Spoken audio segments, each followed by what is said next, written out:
Dr. Barbara Lash, it is an honor to have you here, a former Fox 2 employee. Whoop, whoop. You went on an anchor reporter career of your own. President Barack Obama has been briefed on the terror attacks. So this is what we do, guys, on Good Day Charlotte. Now you're a media coach.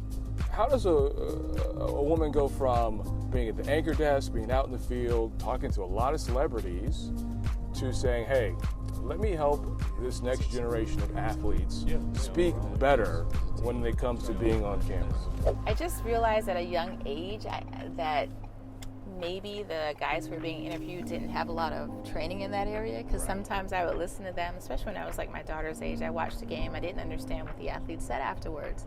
And then I thought when I got into TV, I was like, wait a minute, something happens when that camera goes on, and maybe they just haven't had the opportunity to practice in front of a camera and balance all those emotions and whatever fears they might have about public speaking. So I thought, why not offer that as a service? So very fortunate to work with probably 10 to 12 teams every year. The Lions, the Panthers, Jags, Seahawks, Cardinals, Ravens, Giants, the Bills. I might be missing a few here and there. It's all right, it's a lot of teams. Isn't it cool? Like, I feel so That's like fortunate. half the league. Almost, I'm working on it. One year, I really want to get to 16 teams in one summer or 1 year. But I do a lot of rookie programming, and then I come back in the fall for some teams, and I do more work with their veterans.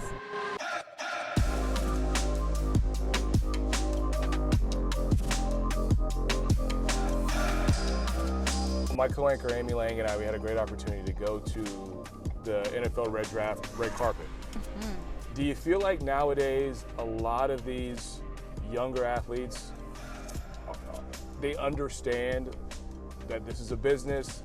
They have to compose themselves, and they've had coaching. Yeah. Is that more noticeable? Yeah, that's what I was saying. So when I first got into it or had the desire, it didn't feel like there was a lot of coaching when I would see some athletes on camera. But now, yeah, a lot of guys are showing up with that ability. In those sessions that I'm so fortunate to be able to do with the different NFL teams, it's really walking them through that process. Let's think about what you want to talk about. Do you even want to share your story? Here are ways to share it. You know, here are some quick tips to maybe deal with nonverbal communication. Oak Park, I can tell. I'm not even seeing your face, but I can tell you got a smile on your face. Yeah. What is that smile about? Oh, these are my formative years, I would say. Middle school, but for me, mostly high school. I came out of my shell a lot more.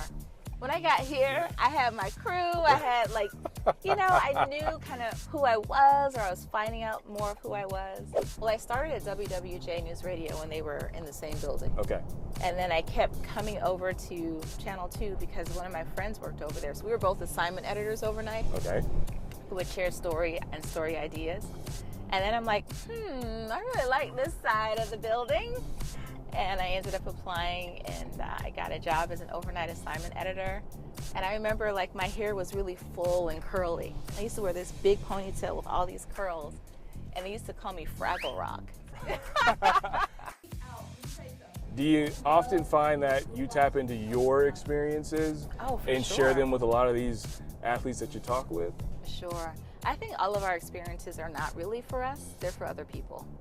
Whether it's our story, our journey, whatever. And I think with guys transitioning out of the league, that's where that comes into play.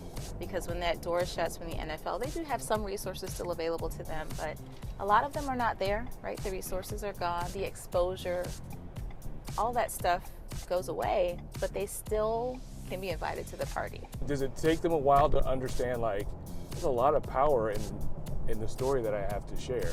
My favorites, as far as that question is concerned, is Bam Adebayo. Yeah, I saw that picture that you took with him, yeah. Yeah, we've been working together since he was, I think, his first year in the league. I've known his coach since, like, high school years. Mm-hmm. And he very quickly understood the power of his story and just how he and his mom were so close, and it's an amazing story. And he shares it so beautifully. And I love that he keeps his mom kind of a part of that story. They did a Pandora bracelet commercial a couple Christmases ago. Yeah, and I'm like, it's so cool to see.